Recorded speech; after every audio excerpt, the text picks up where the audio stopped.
Dari tahun 1992 sampai 2022, saya mendapati data bahwa persentase orang Kristen di dunia barat menurun dari 92% jadi 42,5% saja. Di Indonesia kondisinya tidak jauh lebih baik. Dari data bilangan riset didapatkan bahwa dari 6 pulau besar di Indonesia, hanya Kalimantan saja yang jumlah persentase orang Kristennya tidak menurun. Apa yang salah dari gereja modern? Mari kita belajar bersama-sama. Murid-murid Kristus di abad pertama begitu agresif memberitakan Injil. Mereka berhasil mengubah sejarah.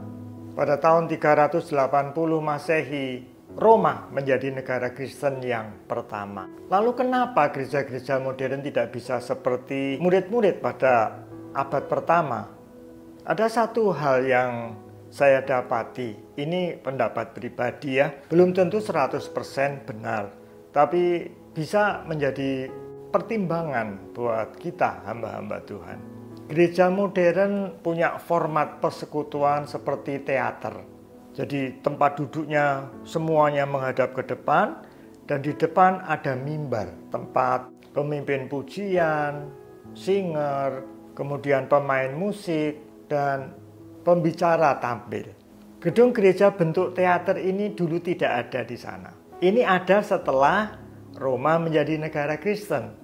Ini banyak sisi positifnya, tapi punya juga sisi negatifnya. Gereja-gereja modern hanya fokus kepada performance di ibadah minggu dan melupakan apa yang murid-murid Kristus dulu lakukan. Bagi jemaat juga ada sisi negatifnya. Mereka menjadi pasif, hanya menerima saja, hanya menonton performance di hari Minggu. Andrew Murray pernah menyebutkan begini, jemaat yang aktif datang ke gereja, menyanyikan lebih dari 500 pujian dan penyembahan, dan mendengar 200 khotbah ataupun pengajaran dalam 1 tahun. Tetapi tidak satu pun memberitakan Injil kepada orang-orang yang ada di luar sana. Saya sebagai dokter jadi ingat kata sembelit, konstipasi. Orang yang banyak makan, banyak minum, tetapi sama sekali tidak mengeluarkan sesuatu. Nah, saya mengajak supaya setiap kita mengingat kembali bagaimana murid-murid Kristus di awal abad menjalankan persekutuannya. Saya mau bacakan kisah para rasul pasal yang kedua, ayat yang ke-42. Mereka bertekun dalam pengajaran rasul-rasul dan dalam persekutuan, dan mereka selalu berkumpul untuk memecahkan roti dan berdoa.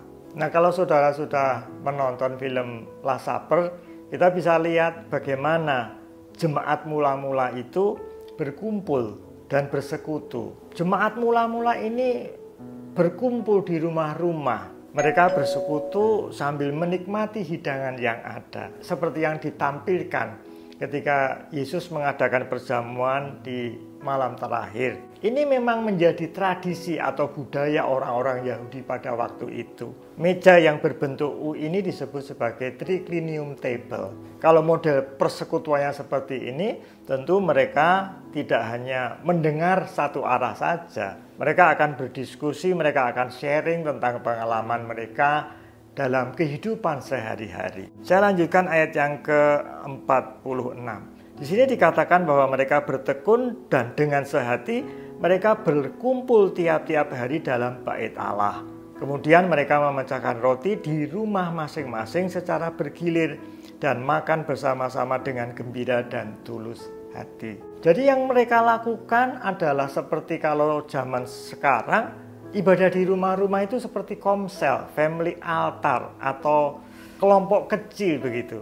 Dan kita perlu ingat bahwa bait Allah diruntuhkan oleh bangsa Romawi tahun 70.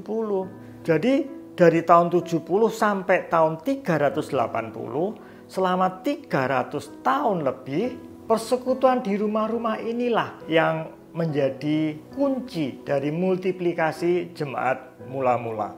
Dan kita juga tahu gereja-gereja yang punya kelompok kecil persekutuan di rumah-rumah gereja ini akan jauh lebih berkembang dibandingkan dengan yang hanya mengandalkan ibadah minggu saja.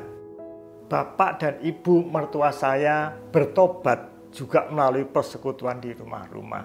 Mereka sebelumnya tidak mengenal Kristus, tetapi saya buka satu persekutuan di rumah mereka dan akhirnya mau menerima Kristus sebagai Tuhan dan Juru Selamat. Ibu mertua saya dibaptis di usia 75-76 tahun. Bapak mertua saya dibaptis di usia 80 tahun. Saya mengajak setiap hamba Tuhan, setiap gereja-gereja, mari kita lakukan kembali persekutuan seperti yang jemaat mula-mula lakukan. Kalau dulu jemaat mula-mula bisa bermultiplikasi begitu agresif, saya percaya kalau kita mau melakukan ini, kita juga akan bermultiplikasi dengan luar biasa. Tuhan Yesus memberkati saudara.